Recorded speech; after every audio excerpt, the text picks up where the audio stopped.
Starting with atomic structure.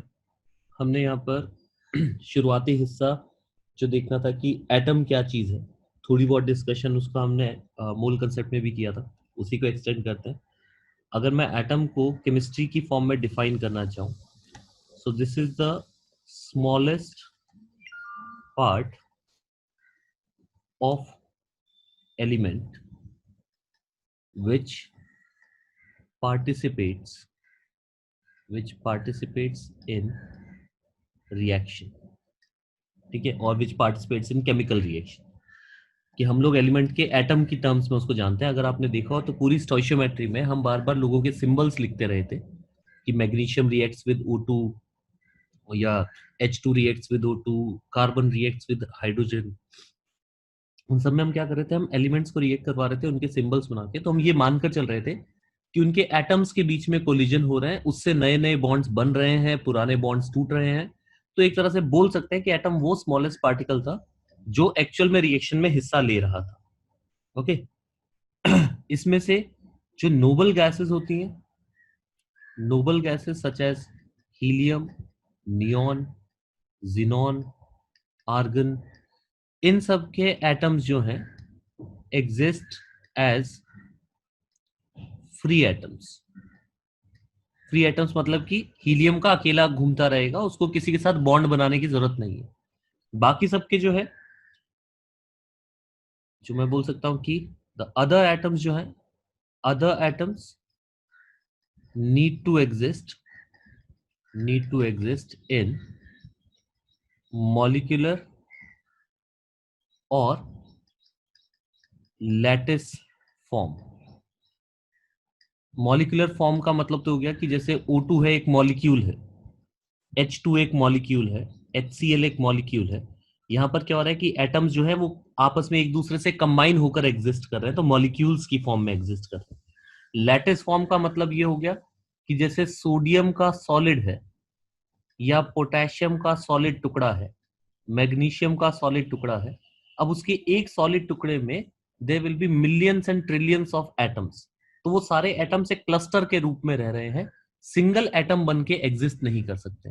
Single atom बन के noble gases जो होती हैं वो एग्जिस्ट करती हैं, बाकी सबको जबरदस्ती सिंगल एटम्स बनाना पड़ता है। मतलब कि आपको O गैस अपने आप से नहीं मिलेगा, O2 गैस नेचुरली मिल जाएगी। O2 गैस को तोड़ने से 2 ऑक्सीजन एटम्स मिल सकते हैं।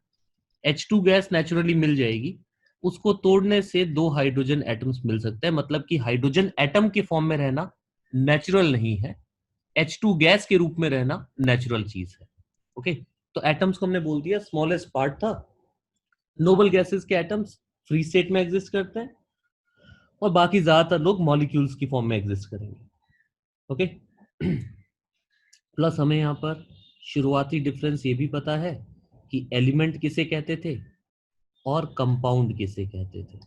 एलिमेंट वो आदमी था जिसके अंदर सिर्फ एक ही एटम प्रेजेंट है, जैसे कि H is an element, O is an element, N is an element. और कंपाउंड हो गया मतलब कि या तो वो होमोएटमिक या हीट्रोएटमिक, जैसे H2, N2, O2 ये सब भी मॉलिक्यूल्स हैं, कंपाउंड्स हैं। HCl, HNO3, SO2 ये सब क्या है, ये सब कंपाउंड्स हैं जिसमें डिफरेंट डिफरेंट एटम्स ने मिलकर एक दूसरे के साथ क्लब कर लिया। तो हमें इतनी चीजें तो जो बिल्कुल बेसिक ऑफ केमिस्ट्री का पार्ट था कि एटम्स मॉलिक्यूल्स कैसे डिवाइड किए थे, ये तो हमने वहीं से उठा लिया। अभी तक जो हम काम करते आए हैं मूल कंसेप्ट में, that was all about the quantitative portion, quantitative part. Okay. ये सब कुछ क्वांटिटेटिव था। क्वांटिटेटिव का मतलब ये था कि हम लोग पता लगा रहे थे कितना अमाउंट किसके साथ रिएक्ट करेगा। आई रिपीट, हम पूरे मूल कंसेप्ट में यही पता कर रहे थे कितना अमाउंट कितने अमाउंट के साथ रिएक्ट करेगा। लेकिन आज जो हम देखने जा रहे होंगे उसके अंदर होगा कि वो बना किस चीज से हुआ है और क्यों रिएक्ट कर रहा है। पूरा एटॉमिक स्ट्रक्चर इवेंचुअली हमें यहां लेकर जाएगा, ये पता करने के लिए कि हम किससे क्रिएट हुए हैं, क्या चीजें रिएक्ट करने के लिए एक्चुअल में काम करती हैं, क्या उसकी प्रॉपर्टीज क्यों बनती है, क्यों वो ज्यादा रिएक्टिव या लेस रिएक्टिव होता है। ये सारी चीज की जो स्टडी है वो एटॉमिक स्ट्रक्चर दे रहा है। दैट मीन्स हम लोग इस चैप्टर के दौरान we will be entering inside the atom. Okay. Outside the atom सारी चीजें हम क्वांटिटेटिव के हिसाब से पढ़ते रहेंगे, अंदर घुस के ये देखेंगे कि एटम की ये सब क्वालिटीज बनी ही क्यों। Getting my point? चलो, someone has raised it up.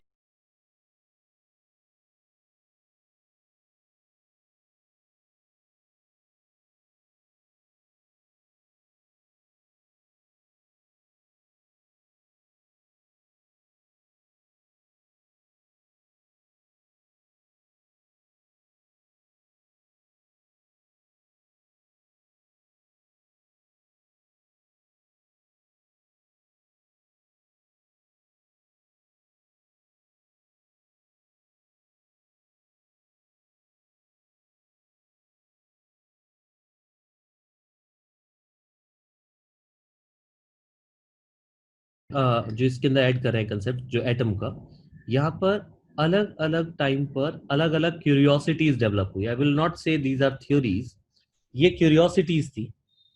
जैसे कि डाल्टन नाम का आदमी आया, उसने अपनी एक थ्योरी दे दी। नाउ डाल्टन का लॉजिक क्या था? इसने सबसे पहले आई कैन से दैट कि इसने साइंटिफिक बातें कम की और इसने थोड़ी सी फिलोसॉफिकल बातें ज्यादा कर दी। इसने बोला कि एटम जो है वो एक indivisible smallest indivisible part of matter है, इसके फर्दर टुकड़े नहीं हो सकते। तो इसकी क्यूरियोसिटी ये थी कि ये मैटर का सबसे छोटा हिस्सा ढूंढने के लिए निकल रहा है, और छोटा और छोटा और छोटा, और eventually he says that every matter is composed of the smallest indivisible particles, और उन indivisible particles का नाम एटम। ओके, इसमें इसने बोला कि एटम्स एक तो डिवाइड नहीं हो सकते, every element has a unique atom which is different from all other elements। यानी कि हर एलिमेंट का अपना एक यूनिक एटम होगा, उस यूनिक एटम का दूसरे किसी भी एलिमेंट के साथ कोई मैच नहीं होगा। ठीक है, फिर इसने ये भी बोल दिया कि ये रिजिड पार्टिकल्स हैं, ये never be created, they can never be created and nor be destroyed। मतलब कि एटम को ना कोई क्रिएट कर सकता है, ना ही एटम को कोई डिस्ट्रॉय कर सकता है। और they can combine with different atoms to make different compounds। ये इसके कुछ बेसिक पॉस्टुलेट्स थे, जिसने बोला कि एटम सबसे छोटा हिस्सा है, हर एलिमेंट का अपना एक यूनिक एटम है, उसकी कोई मैचिंग नहीं है किसी और एलिमेंट के साथ में, they are rigid particles, they can never be created और डिस्ट्रॉयड, और इनका कॉम्बिनेशन आपस में करने से नए नए कंपाउंड्स बनाए जा सकते हैं। दीज वर द थिंग्स जो कि इसने एक बेसिक आइडिया दे दिया कि कैसे एटम्स काम करते हैं, कैसे एटम्स होते हैं, कैसे मैटर बना होता है। हालांकि इसकी काफी सारी बातें सही थी, but we can say that उसके ऊपर जो रिस्ट्रिक्शंस थी वो उस जमाने की एक्सपेरिमेंटल रिस्ट्रिक्शंस थी, कि वो एटम से ज्यादा फर्दर सोच नहीं पाया, या एटम के फर्दर टुकड़ों के बारे में सोच नहीं पाया। तो ये जब उसने स्मॉलेस्ट इंडिविजिबल वाली पार्ट की जो बात बोली, इस चीज को एक्चुअल में आगे जाके गलत प्रूव कर लिया गया। बाकी सारी बातें ठीक थी कि हर एलिमेंट का अपना एक यूनिक एटम होता है, एटम्स का क्रिएट कर पाना या डिस्ट्रॉय कर पाना पॉसिबल नहीं है, बाकी सारी बातें सही है। लेकिन ये जो स्मॉलेस्ट इंडिविजिबल वाला वर्ड बोला, ये अगले कुछ टाइम के अंदर इसका डिस्प्रूव हो गया, पता चल गया कि एटम के टुकड़े किए जा सकते हैं। तो हम लोग उस वाले एक्सपेरिमेंट से शुरुआत करने वाले एटॉमिक स्ट्रक्चर की। ये तो थ्योरेटिकल हिस्सा था डाल्टन का। ओके, नाउ अब यहां पर क्या हुआ कि मेरे पास एक थॉमसन्स रे एक्सपेरिमेंट आया, थॉमसन्स कैथोड रे एक्सपेरिमेंट। काफी सारे बच्चों ने 9th या 10th में इस एक्सपेरिमेंट का नाम जरूर सुना हुआ। इसमें से ऐसा कुछ भी नहीं है जो कि आपने सुना ना हो। हाँ, अब उसकी डिटेल्स अब देखना शुरू करेंगे।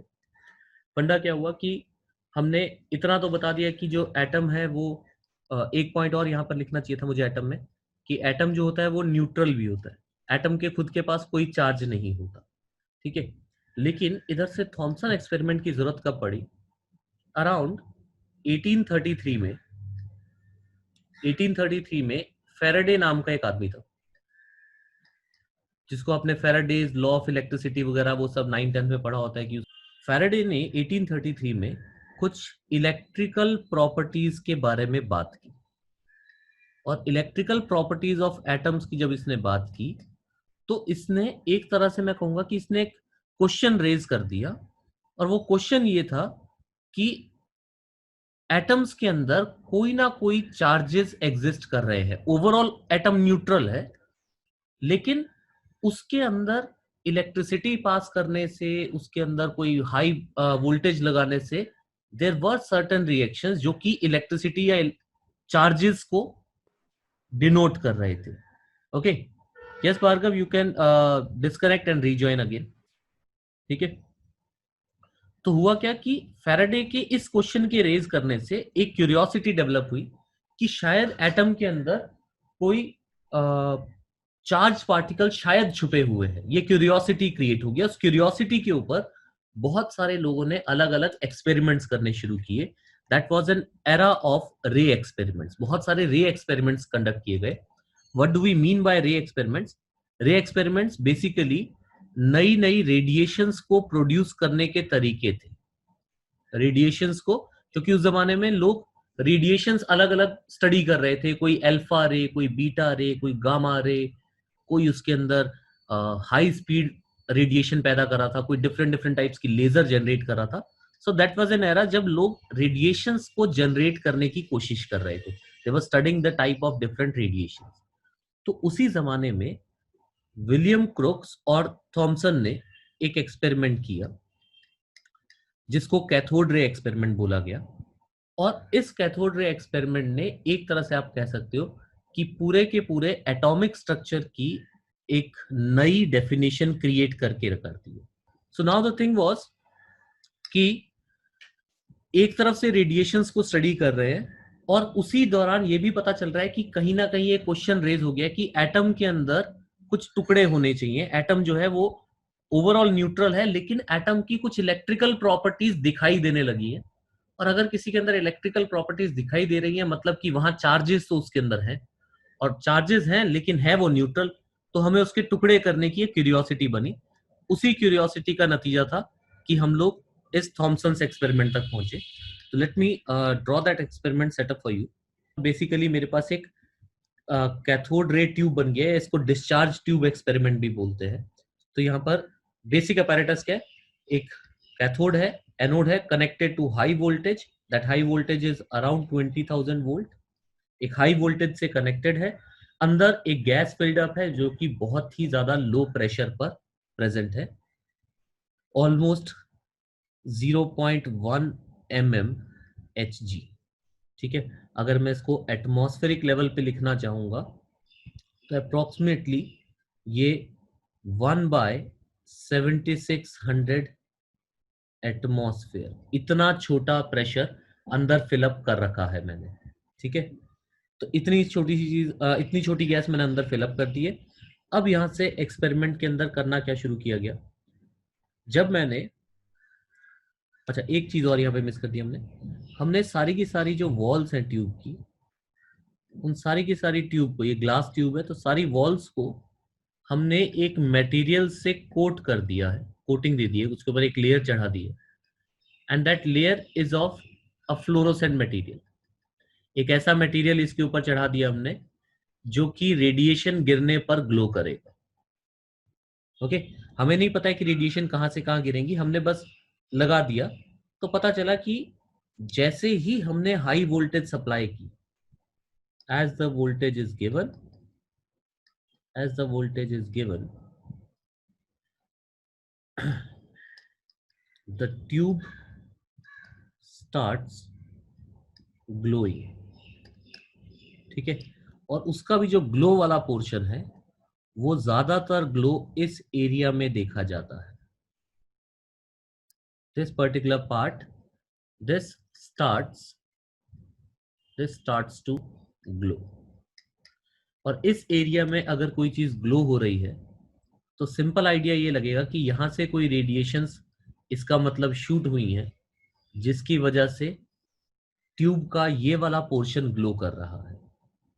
ठीक है, इसका मतलब हम लोग एक बेसिक टर्म पे पहुंचे। हमने कहा कि कोई ना कोई कैथोड रेज पैदा हुई है। नाउ कैथोड रेज कैसे, एक लेमैन की टर्म्स में, चूंकि रेडिएशन कैथोड की तरफ से आती हुई दिखाई दे रही है या कैथोड की तरफ से मुझे कोई ना कोई रेडिएशंस का आइडिया लग रहा है, तो मैंने नाम दे दिया कैथोड रेज। जो चीज जहां से एमिट होते हुए दिख रही है, अभी तक मुझे रीजन नहीं पता कि ऐसा क्यों हुआ है, सिर्फ एक बेसिक नाम दे दिया कि हाँ यार कैथोड की डायरेक्शन में से कोई ना कोई रेडिएशन आ रही है, उसी के कारण से ट्यूब का ये वाला पोर्शन ग्लो कर रहा है। Okay, so we name those radiations as cathode rays. अब जैसे ही मैंने कैथोड रेज नाम दिया तो मेरे मन में उनकी प्रॉपर्टीज पढ़ने की बातें चली, मतलब कि इन रेडिएशंस को अब हम स्टडी करना शुरू करेंगे। जो थॉमसन और क्रुक ने अपना एक्सपेरिमेंट किया, उस एक्सपेरिमेंट के बाद उन्होंने रेडिएशंस को डिफरेंट डिफरेंट एस्पेक्ट्स में स्टडी किया और उन रेडिएशंस के बेसिस पे कुछ कंक्लूजन्स निकाले, उन ऑब्जर्वेशंस के दम पे कुछ कंक्लूजन निकाले। जैसे कि पहली प्रॉपर्टी उन्होंने बोला कि cathode raise travel in straight line. Now this is a conclusion. Question आप लोगों से पूछा जा रहा है कि अगर मैं ऐसा कंक्लूजन देना चाहता हूं तो इस पर्टिकुलर चीज के लिए उन्होंने एक्टिविटी क्या की होगी, यानी कि इस एक्सपेरिमेंट में ऐसी क्या एक्टिविटी की होगी जिससे वो ये कंक्लूजन दे पाए कि कैथोड रेज स्ट्रेट लाइन में ट्रेवल होती है। Can anyone tell? आप ऐसी कौन सी एक्टिविटी करोगे जिससे प्रूव कर सको कि रेडिएशन स्ट्रेट लाइन में चल रही है, क्योंकि आंखों से कुछ नहीं दिखाई दे रहा है आपको। Can anyone tell? Yes, obstruct the rays. बिल्कुल सही सोचा है कि अगर मैं ये बताना चाहता हूं कि sunlight travels in straight line, तो उसका फंडा क्या होगा कि मैं रास्ते में एक ऑब्स्ट्रक्शन रखूंगा, उस ऑब्स्ट्रक्शन की शेडो बनेगी। यानी कि अगर मैंने रास्ते में एक ऑब्जेक्ट रखकर उसकी शेडो बना दी, तो शेडो बनाने का मतलब है शेडो केवल तब बन सकती है जब वहां पर स्ट्रेट लाइन में कोई रेडिएशन आ रही थी और वो उस चीज से ऑब्स्ट्रक्ट हो गई, इसलिए वहां पर शेडो बननी पड़ी। तो cathode rays travel in straight line, activity क्या की होगी, रास्ते में एक बड़ा सा एक उन्होंने ऑब्जेक्ट रख दिया कोई, और पता चला कि उस ऑब्जेक्ट की एज इट इज इमेज बन गई या शेडो बन गई। ठीक है, तो जब आपने वहां पर किसी ऑब्जेक्ट को रखा, उसकी शेडो बन गई, तो वहां पर इसका मतलब हो गया कि वहां पर स्ट्रेट लाइन था। दूसरा स्टेटमेंट उन्होंने दिया कि cathode rays have mass particles, they have mass particles. Now Keshav, you have written something, fan magnetic field से घूमने वाला। देयर इज नथिंग लाइक जो हमने मैग्नेटिक फील्ड से घुमाया हो, है ना। अब Keshav can you explain that fan fan thing? अपने आप को अनम्यूट कर सकते हो Keshav Jha, can you unmute yourself? Yes sir. Sir वो जो मूव करेंगे पार्टिकल्स वो मैकेनिकल इफेक्ट एक प्रोड्यूस करेंगे, जो कि जब अपने एनोड की तरफ मूव कैथोड की तरफ मूव करते हैं। कैथोड नहीं, एनोड की तरफ मूव कर नहीं, रहे हैं, cathode to anode. Cathode to anode move करेंगे तो उसका जो मैग्नेटिक फील्ड जनरेट होता है, तो वो नहीं अगर हम लोग नहीं व्हील रख देते हैं। नहीं नहीं, you are going in the wrong direction, you are going in the wrong direction, don't worry. ऐसा हुआ, अगर मैं बता रहा हूं किसी के अंदर मास पार्टिकल है, okay, you can mute yourself now, just mute yourself. For example मैं बाकी सबसे ही पूछ रहा हूं कि अगर मैंने बोला कि किसी चीज के अंदर मास है ना, किसी पार्टिकल के अंदर मास है, फॉर एग्जांपल हवा आपको दिखाई नहीं देती, जो नॉर्मल एयर है वो आपको दिखाई नहीं देती है, और मैंने क्या किया, मैंने आपकी आंखें बंद कर दी, और आंखें बंद करने के बाद में आपके चेहरे पर एयर को ब्लो किया, है ना, चाहे मैंने आपके चेहरे पर फूंक मारी, चाहे किसी फैन से मैंने आपके चेहरे पर हवा मारी, तो आपकी स्किन को वो हवा फील हुई। वो हवा फील इसलिए हुई क्योंकि हवा में कुछ मॉलिक्यूल्स थे, कुछ पार्टिकल्स थे, कुछ मास पार्टिकल्स थे, जो कि एक पर्टिकुलर मोमेंटम के साथ आकर आपको टच हुए, और चूंकि वो मोमेंटम के साथ आपकी स्किन को लगे तो आपकी स्किन को फील हुआ कि हाँ हवा चल रही है। दैट मीन्स अगर मैं कह रहा हूं कि किसी चीज के पास मास है या किसी चीज के पास someone consist of mass particles, तो इसका मतलब ये होगा कि अगर मैं इसका किसी के साथ कोलिजन करवाऊंगा तो वो कोलिजन एक मैकेनिकल इफेक्ट मुझे दिखाएगा, वो कोलिजन मुझे एक मोशन दिखाएगा, कुछ ऐसा होगा। तो मैंने क्या किया, मैंने रास्ते में एक मूवेबल पिन व्हील रखा, मतलब एक बहुत छोटा सा पंखा रखा, और जब कैथोड रेज उससे टकराई तो it starts rotating, it starts rotating, जो कि अपने आप में इस बात का प्रूफ बना कि उससे कोई ना कोई मास पार्टिकल आकर टकराया है। ओके, इसके अंदर Keshav there has been nothing said in terms of the magnetic field. Okay, हम जो मूवेबल पिन व्हील ले रहे हैं, हम वो किसी भी तरह से ऐसा नहीं बोल रहे हैं कि वो इलेक्ट्रिक या मैग्नेटिक फील्ड के कारण घुमा है, हम उसको एक मैकेनिकल मोशन देने की बात कर रहे हैं। ठीक है, चलो this was the second observation कि उसके अंदर एक छोटा सा रास्ते में मैंने एक मूवेबल पार्टिकल रखा, वो मूवेबल पार्टिकल घूमने लग गया, इसका मतलब वहां पर किसी ना किसी तरह का मास पार्टिकल आकर उससे टकराया। Okay, then the third observation, the third one जिसके अंदर बोला गया कि these radiations, these rays are negatively charged, these rays are negatively charged. Is there anyone जो कि इस कंक्लूजन के बारे में बता सके कि कैसे पता किया गया होगा? जस्ट रेज योर हैंड और इन द चैट बॉक्स आप लिख सकते हो, जो ये बता सके कि कैसे पता चला कि वो नेगेटिवली चार्ज है। नो, एनोड कैथोड से नहीं, ऐसा नहीं होगा। हम लोग किसी चीज को जबरदस्ती ऑपोजिट डायरेक्शन में भगा सकते हैं, उसमें कोई बड़ी बात नहीं है ना। कैथोड से एनोड भाग रहा है तो उसका कोई नेगेटिव से कोई कंक्लूजन नहीं निकल रहा है। ओके, एक आंसर आया कि it gets attracted to a positive charge. Yes Mukti, you want to speak something? Yes sir. हाँ बोलो। सर वो एनोड की तरफ जा रहा है क्योंकि डायरेक्शन पता लग गई है। एनोड नहीं, ऐसा नेगेटिव कोई फंडा नहीं पॉजिटिव है। चार्ज है तो वो remember that, okay, mute yourself. Remember that attraction, ये हमेशा याद रखना, attraction is never a confirmatory, attraction is never a confirmatory test for charges. ये शायद तक आपने 9th-10th में बेसिक चार्जेस में भी इसको चेक किया था। अट्रैक्शन कभी भी कंफर्मेशन नहीं होता है, बिकॉज न्यूट्रल चीजें जो होती हैं, neutral also gets attracted by positive and negative field. Neutral चीजें भी अट्रैक्ट होती हैं, ठीक है। तो इसलिए हम अट्रैक्शन को कभी भी अपना बेसिस नहीं बना सकते थ्योरी का।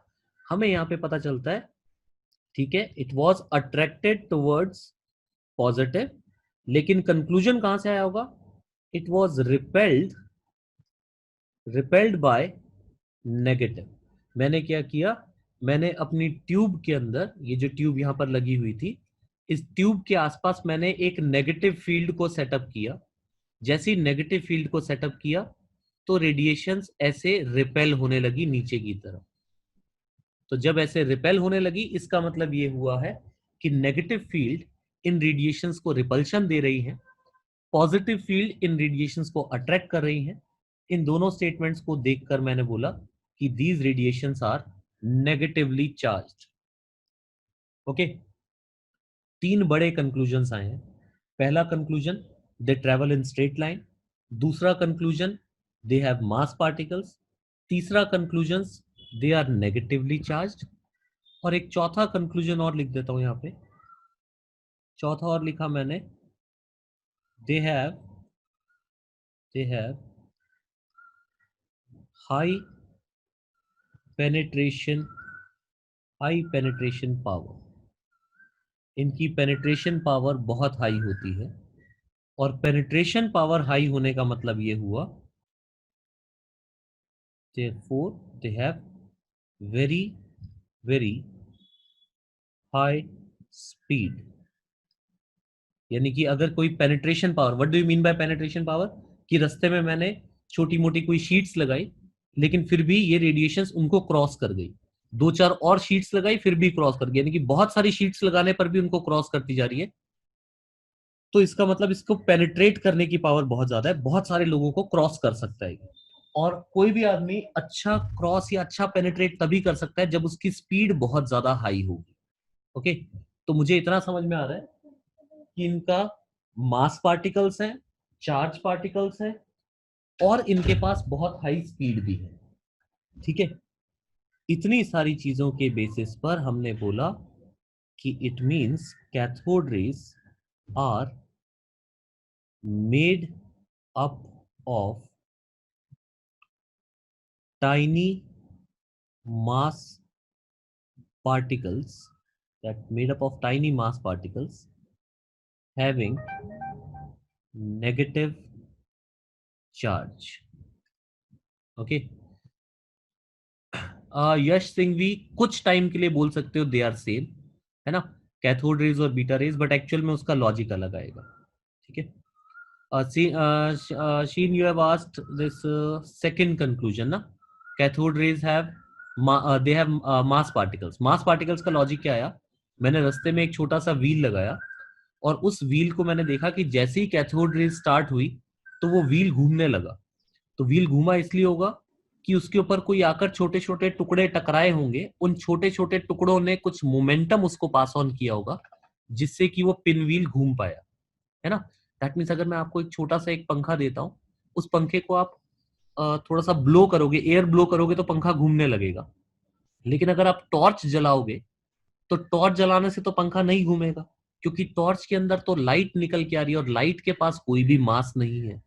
सो दैट मीन्स अगर उस पंखे को घुमाना था तो कोई मास पार्टिकल हिट करूंगा तो पंखा घूमेगा, लेकिन अगर लाइट उसके ऊपर हिट करूंगा तो उससे कुछ नहीं होगा। That means these radiations must contain some mass particles। this was my second conclusion।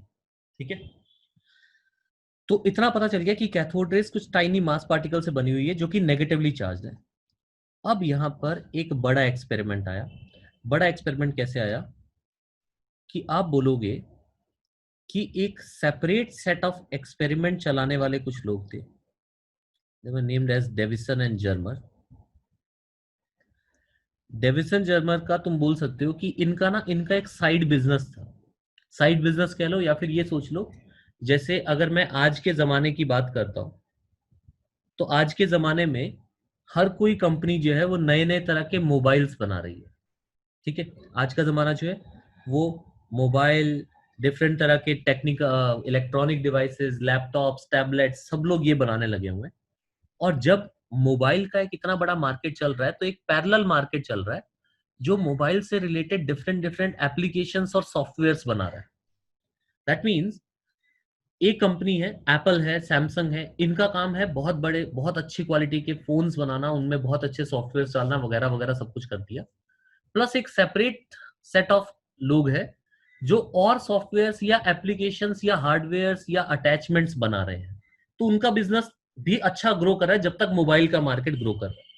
Similarly deviation Germer वो लोग थे जिनको ये पता था कि पूरी दुनिया इस टाइम पर रे एक्सपेरिमेंट्स कर रही है, नई नई रेडिएशंस अब लोग प्रोड्यूस कर रहे हैं, स्टडी कर रहे हैं। और डेविसन जर्मर का काम था कि जो भी आप रेडिएशन बनाते हो हमारे पास लेकर आना, हम उस रेडिएशन का चार्ज अपॉन मास रेशियो आपको निकाल कर बता देंगे, जिससे कि ये पता चल जाए कि आपने कोई नई डिस्कवरी की है या आप कोई पुरानी रेडिएशन को ही रिप्रोड्यूस करके आ गए, कि आपके एक्सपेरिमेंट में जो रेडिएशन प्रोड्यूस हुई है उसका चार्ज अपॉन मास रेशियो हमसे पता करवा लेना। हम आपको बता देंगे उस रेडिएशन में कितना चार्ज है, कितना मास है। जब आप वो हमसे पता करा लोगे फिर हम अपने पुराने डेटाबेस में आपको चेक करके बता देंगे कि ऐसी रेडिएशन तो 4 साल पहले भी कोई निकाल चुका था, तो आपने कोई नई डिस्कवरी नहीं की है। और अगर पता चलेगा कि आपकी रेडिएशन बिल्कुल यूनिक है, आज तक ऐसी रेशियो किसी ने नहीं निकाला है, मतलब कि आपने कोई नई डिस्कवरी कर ली है। दैट मीन्स डेविसन जर्मर का जो एक्सपेरिमेंट है वो तरह तरह की रेडिएशंस के चार्ज और मास रेशियो की बात करता है।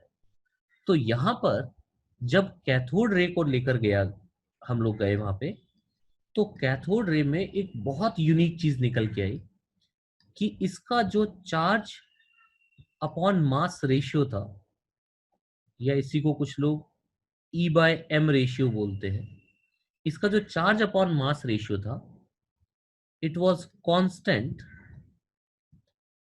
irrespective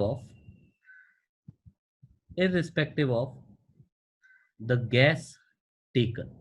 ये अपने आप में एक बहुत बड़ी डिस्कवरी की शुरुआत हो गई है कि हमने टेस्ट ट्यूब में हाइड्रोजन गैस भरी है, या हमने टेस्ट ट्यूब में ऑक्सीजन भरा है, या हमने उस कैथोड रे ट्यूब में हमने नाइट्रोजन भरा है, इररिस्पेक्टिव ऑफ कि आपने कौन सी गैस वहां पर भरी, हर बार कैथोड रे का charge upon mass ratio same ही निकल कर आया।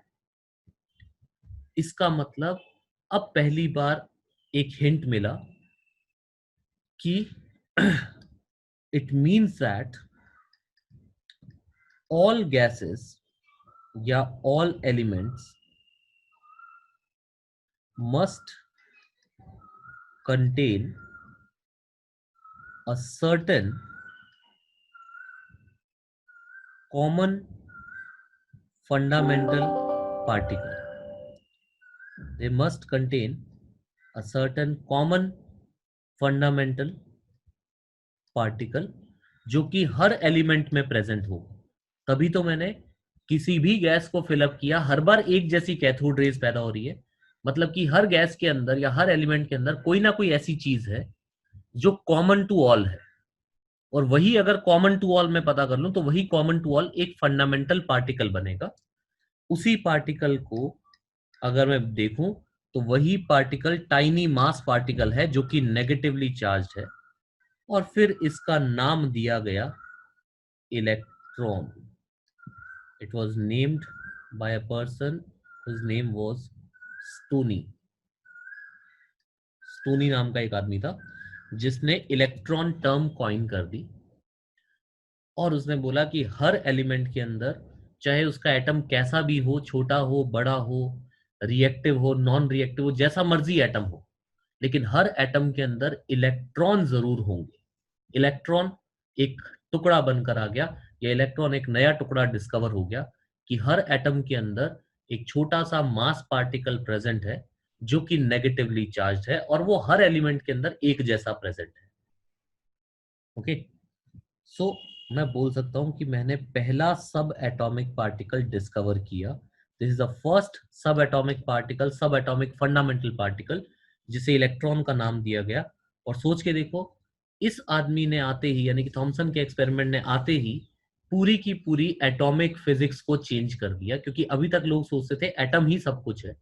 जैसे ही एटम के टुकड़े हुए, तो एटम के टुकड़े होते ही अगर नेगेटिव टुकड़ा निकला है, तो अब ऑटोमेटिकली अगले एक्सपेरिमेंट का रास्ता साफ हो चुका है कि अगर नेगेटिव टुकड़ा है तो कोई ना कोई पॉजिटिव टुकड़ा भी जरूर होगा, क्योंकि ओवरऑल तो एटम न्यूट्रल है ही। तो अगर उसमें नेगेटिव टुकड़े एग्जिस्ट करते हैं तो कोई ना कोई पॉजिटिव पार्ट्स भी उसमें पक्का एग्जिस्ट करते हैं। This was the basic idea. हमारे पास इलेक्ट्रॉन नाम की चीज डिस्कवर हो गई है, थॉमसन ने एक बड़ा काम कर दिया है, और थॉमसन के काम से हमें एक नई रेडिएशन, जो कि हमने कैथोड रेज बोली, अब हमें समझ में आ रहा है कि कैथोड रेज, ठीक है, गलती से नाम कैथोड रेज रख दी है, बट कैथोड रेज जो है, कैथोड रेज और कुछ नहीं है। Cathode rays are nothing but they are high speed electrons, है ना। हाई स्पीड इलेक्ट्रॉन्स को ही कैथोड रेज बोला गया है, क्योंकि वो जो रेडिएशंस आ रही हैं, they are made up of electrons, और वो इलेक्ट्रॉन्स बहुत हाई स्पीड पर भाग रहे हैं, बहुत हाई स्पीड पर भाग रहे हैं, इसीलिए पेनिट्रेट कर पा रहे हैं। उनके अंदर इतनी एनर्जी है कि वो फ्लोरोसेंट मटेरियल को ग्लो कर पा रहे हैं। उनमें इतना मोमेंटम है कि रास्ते में रखे हुए पिन व्हील को घुमा सकते हैं, और वो स्ट्रेट लाइन में चलते हैं, इसलिए वो शेडो प्रोड्यूस कर सकते हैं।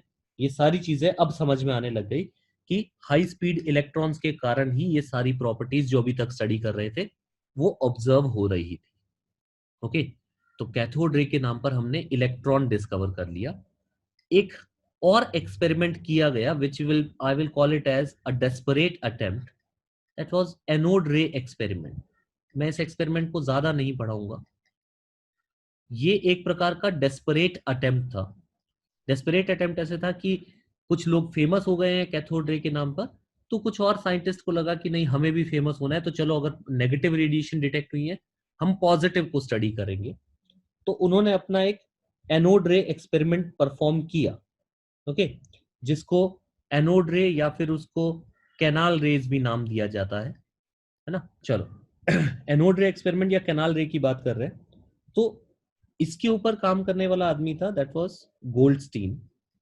गोल्डस्टीन नाम का आदमी था, इरविंग गोल्डस्टीन, जिसने इसके ऊपर बहुत सालों तक काम किया। 1866 में जाकर वो डिस्कवर कर पाया।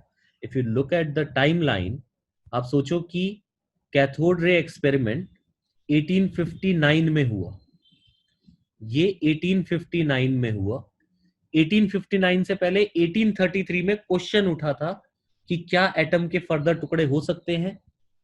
15 साल बाद तो पता चला कि हाँ एटम के टुकड़े हो सकते हैं, इनफैक्ट 25 ईयर्स बाद। और फिर उसके भी 7-8 साल बाद ये पता चला कि हाँ अगर नेगेटिव पार्ट है तो पॉजिटिव पार्ट को भी ढूंढने की बातें चली। तो गोल्डस्टीन नाम के आदमी ने एक एक्सपेरिमेंट किया। इसने क्या किया, वही सेम सेटअप रखा, ओके, वही सेम सेटअप। यहां पर उसने रखा एनोड, यहां उसने रखा वही कैथोड, और पूरे पे उसने वो ग्लो भी लगा रखा है, नो इश्यूज, ठीक है। ये उसने वोल्टेज भी लगाई, बस उसने छोटा सा चेंज क्या किया, उसने कैथोड में छोटे छोटे होल्स कर दिए। और होल्स करने का मतलब मैंने कैथोड का नाम रख दिया परफोरेटेड कैथोड। परफोरेटेड का मतलब थोड़ी छोटी छलनी की तरह से छोटे छोटे उसके अंदर होल्स कर रखे हैं, ओके। और वही फ्लोरोसेंट मटेरियल लगा रखा है, उसमें कोई दिक्कत नहीं है। और ऑब्वियसली मैंने जब वोल्टेज लगाई तो वोल्टेज लगाते ही ये वाला हिस्सा बहुत स्ट्रांगली ग्लो कर रहा है। तो मुझे दिखाई दे रहा है भाई स्ट्रांगली ग्लो कर रहा है क्योंकि कैथोड रेज पैदा हो रही है, ये तो कोई शक वाली बात है ही नहीं। नई चीज क्या ऑब्जर्व हुई, जब मैंने कैथोड में छोटे छोटे होल्स कर दिए तो कैथोड के पीछे वाला हिस्सा भी डिम ग्लो कर रहा है। ये अपने आप में एक नई बात निकल कर आ रही है कि रेडिएशन जो कैथोड रेज थी वो तो यहां से यहां भागी है, इसमें तो कोई शक नहीं है। Cathode rays are moving from cathode to anode या फ्रॉम लेफ्ट टू राइट भाग रही है, तो उस कारण से स्ट्रॉन्ग ग्लो तो समझ में आ रहा है। लेकिन ये डिम ग्लो जो है, it must be due to some radiation, it must be due to some radiation from anode to cathode।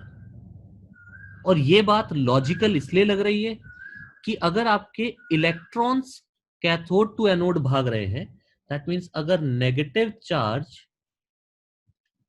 Cathode to anode run कर रहा है, therefore positive charge anode to cathode run कर रहा होगा। Obvious ही बात है, जिस डायरेक्शन में नेगेटिव चार्ज भागेगा उसकी ऑपोजिट डायरेक्शन में पॉजिटिव चार्ज भी तो भागेगा। ये तो लॉजिकल है, जो नेगेटिव करेगा पॉजिटिव बिल्कुल उसका उल्टा करेगा। तो अगर नेगेटिव सी टू ए भागा है तो मतलब पॉजिटिव चार्ज ए टू सी भागा है। ध्यान से सुनना मेरी बात को, जब थॉमसन अपना एक्सपेरिमेंट कर रहा था, थॉमसन के एक्सपेरिमेंट के दिन पर भी एनोड रेज प्रेजेंट थी, लेकिन कोई उसे डिटेक्ट नहीं कर पा रहा था। द प्रॉब्लम वाज थॉमसन के एक्सपेरिमेंट में कैथोड एक सॉलिड शीट था, ओके, एक सॉलिड शीट था। उस दिन भी एनोड रेज यहां भागकर आ रही थी, लेकिन एनोड रेज इतनी स्लो होती हैं कि वो कैथोड को पेनिट्रेट नहीं कर पा रही थी। तो जो कैथोड के पीछे वाली वॉल थी वो थॉमसन के एक्सपेरिमेंट वाले दिन ग्लो नहीं कर रही थी। लेकिन गोल्डस्टीन ने इस प्लेट में छेद कर दिए, छोटे छोटे होल्स कर दिए। जिस दिन उसने होल्स किए तो ये स्लो रेडिएशंस भी क्रॉस कर गई, और जब ये स्लो रेडिएशंस क्रॉस कर गई तो पीछे वाले इलाके में हल्की सी उन्होंने ग्लो या हल्का ग्लो वहां पर क्रिएट कर दिया। उस हल्के ग्लो ने ये प्रूव कर दिया कि कैथोड रेज के साथ साथ एनोड रेज भी प्रोड्यूस हो रही हैं। कैथोड रेज बहुत फास्ट मूविंग है, एनोड रेज थोड़ी सी स्लो मूविंग है। और वहां पर गोल्डस्टीन ने एनोड रेज को स्टडी करना शुरू किया। वैसे ही कंक्लूजन्स या वैसे ही ऑब्जर्वेशंस उसने बनाए जैसे कैथोड रेज के लिए बनाए गए थे। वही सारे एक्सपेरिमेंट्स उसने एनोड रेज पर परफॉर्म किए। अभी तक की मेरी बात समझ में आ रही है या नहीं आ रही है? जस्ट सेंड मी अ यस मैसेज अगर अभी तक का सारा हिस्सा समझ में आया है तो। Okay, that's good, good. और अगर किसी को डाउट है तो वो भी बता सकता है, किसी को अगर अभी तक की चीज में कोई डाउट है तो। गुड, समझ में आ रहा है सबको, that's good, good thing. Yes सार्थक, एनोड रेज का स्लो होने का रीजन यही है। अभी हम मास वगैरह की सारी बातें करते हैं, ठीक है? चलो, अब क्या हुआ, मैंने ये तो समझ लिया कि एनोड रेज को स्टडी करना है। अब एनोड रेज के बारे में भी बेसिक पॉइंट्स वही है कि ये भी स्ट्रेट लाइन में मूव करती है, ठीक है? इसके लिए वही शैडो वाला एक्सपेरिमेंट था, हमने कर लिया, स्ट्रेट लाइन में मूव करती है। इनके अंदर भी मास पार्टिकल्स हैं, क्योंकि इन्होंने भी रास्ते में रखी हुई चीज को, पिन व्हील को रखा, पंखे को घुमा दिया, मतलब कि इनके पास भी मास पार्टिकल है obviously.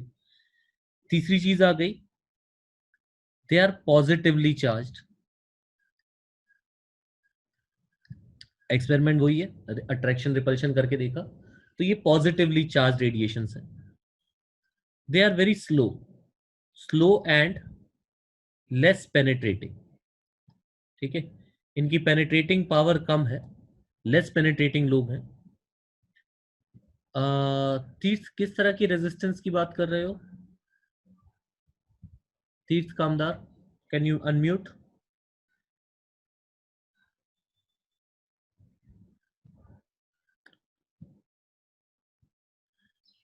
No no Tirth, there won't be any kind of resistance. जब हम कैथोड रेज को स्टडी कर रहे हैं तो एनोड रेज का कोई इंपैक्ट देखने को ही नहीं मिल रहा है, because anode rays cathode rays के मुकाबले बहुत ही स्लो है। तो जब मैं कैथोड रे को सॉरी एनोड रे को जब मैं स्टडी करना चाहूंगा ना, तो एनोड रे को स्टडी करने का मतलब है ये जो कैथोड के जो पीछे वाला इलाका है ना, इस इलाके में मैं ये वाले एक्सपेरिमेंट्स करूंगा, तब जाके स्टडी कर पाऊंगा। Getting my point? चलो, सो ये पता चला कि एनोड रेज जो है वो बहुत स्लो है, उनकी पेनिट्रेशन पावर बहुत कम है, they are very less penetrating. और सबसे खास एक्सपेरिमेंट जो एविडेंस आया, इनका जो चार्ज अपॉन मास रेशियो था, इनका charge upon mass ratio was different for different gases in tube। यानी कि अगर आपने हाइड्रोजन के साथ एक्सपेरिमेंट किया तो एनोड रे का चार्ज अपॉन मास रेशियो कुछ और आएगा, नाइट्रोजन के साथ एक्सपेरिमेंट किया तो कोई और रेशियो आएगा, ऑक्सीजन के साथ किया तो कोई और रेशियो आएगा। इसका मतलब जितनी बार आप इनका गैस बदलोगे तो हर बार गैस बदलने से उसका चार्ज अपॉन मास रेशियो अलग हो जाएगा, ओके? जबकि कैथोड रे की सबसे खास बात थी कि कैथोड रेज ने जितनी भी बार एक्सपेरिमेंट किया, हर बार charge upon mass ratio same आया था। यहां पर इनके charge upon mass ratio different आ रहे हैं, और डिफरेंट आने का मतलब हमने अलग अलग गैसेस के लिए एक्सपेरिमेंट किया, हमने हाइड्रोजन के लिए भी किया, हमने नाइट्रोजन के लिए भी, ऑक्सीजन के लिए भी, क्लोरीन के लिए भी, बहुत सारी गैसेस के लिए किया। और उनमें से जो हाइड्रोजन जब लिया था मैंने, तो हाइड्रोजन का जो चार्ज अपॉन मास रेशियो था हाइड्रोजन के केस में, वो मैक्सिमम आया था, ठीक है? यानी कि हाइड्रोजन के लिए बोल सकता हूं, the anode rays for H had maximum E by M ratio, ठीक है? और अब लॉजिक भी समझ में आ रहा है कि एनोड रेज जो होती हैं वो बनती कैसे होंगी। एनोड रेज, मान लो कोई भी एलिमेंट X था, उस X के ऊपर मैंने वोल्टेज लगाई, तो उसमें से कुछ इलेक्ट्रॉन टूट के निकल गए। जो इलेक्ट्रॉन टूट के निकले वो तो बन गए कैथोड रे, और जो पीछे बचा हुआ कटायन था वो कटायन बन गया एनोड रे। लॉजिक समझ में आ रहा है? और यही कारण है कि एनोड रे अलग अलग गैसेस के लिए अलग अलग होगी, क्योंकि आप हाइड्रोजन लोगे तो पीछे कटायन बचेगा H+, ऑक्सीजन लोगे तो कटायन बचेगा O+, नाइट्रोजन लोगे तो पीछे कटायन बचेगा N+। हर बार जो भी गैस लोगे, हर गैस के कटायंस डिफरेंट डिफरेंट होंगे, और हर गैस के कटायंस डिफरेंट हैं। इसी कारण से एनोड रेज जो है वो हर गैस के लिए अलग अलग बनती जा रही है। जबकि कैथोड रे किसी भी गैस की हो, कैथोड रे तो इलेक्ट्रॉन से बनी होगी, और इलेक्ट्रॉन तो हर गैस के अंदर एक जैसा ही होगा। That is the reason cathode rays universal radiations बनी, anode rays gas dependent radiation है, इसीलिए इनको ज्यादा स्टडी किया नहीं गया। हाँ, बस इतना था कि हमने जब हाइड्रोजन के लिए काम किया तो हाइड्रोजन से हमें H+ मिला, और H+ को टेक्निकली नाम दे दिया गया, this is proton. Okay, H+ was named as proton. तो यहां पर गोल्डस्टीन ने प्रोटॉन की डिस्कवरी कर दी, थॉमसन ने इलेक्ट्रॉन की डिस्कवरी कर दी। तो कुल मिला के मुझे पता चल गया कि जो एटम है उसमें नेगेटिव पार्टिकल्स के नाम पर तो इलेक्ट्रॉन्स हैं, और पॉजिटिव पार्टिकल्स के नाम पर प्रोटॉन्स हैं, और यही दोनों मिलकर एटम को न्यूट्रलिटी मेंटेन रखने में हेल्प करते हैं। That is the reason why atom is neutral. उसमें नेगेटिव पोर्शन के नाम पर इलेक्ट्रॉन्स है, पॉजिटिव के नाम पर प्रोटॉन्स है, लेकिन total charge of atom is 0। Okay, तो एनोड रेज कोई बहुत ज्यादा डिटेल में नहीं पढ़ा गया, लेकिन हाँ, एक डेस्परेशन में किया हुआ एक्सपेरिमेंट, कैथोड रे के जैसा कुछ करने की कोशिश, और उस बहाने हमने प्रोटॉन डिस्कवर कर लिया। Getting my point? हाँ, ये स्टेटमेंट जरूर ध्यान रखना है कि चार्ज अपॉन मास रेशियो इसका डिफरेंट गैसेस के लिए डिफरेंट आता है। और इसी के साथ साथ एक और आदमी ने काम किया, हिज नेम वाज चैडविक। हम उसके बारे में ज्यादा इसके एक्सपेरिमेंट की बात ही नहीं करेंगे। बस चैडविक ने क्या किया, चैडविक ने मुझे एक नया पार्टिकल न्यूट्रॉन डिस्कवर करके दे दिया। न्यूट्रॉन जो कि सिर्फ और सिर्फ मास पार्टिकल था, इट हैज नो चार्ज, इसका कोई भी चार्ज नहीं है। चैडविक ने ये सारी वैल्यूज मुझे बस एक पार्टिकल के तौर पर दे दी। उसने एक नए एक्सपेरिमेंट में ये प्रूव कर दिया कि वहां पर एटम में न्यूट्रल पार्टिकल्स भी है, और मैंने तीनों थ्योरीज को अब एक साथ मिलाया।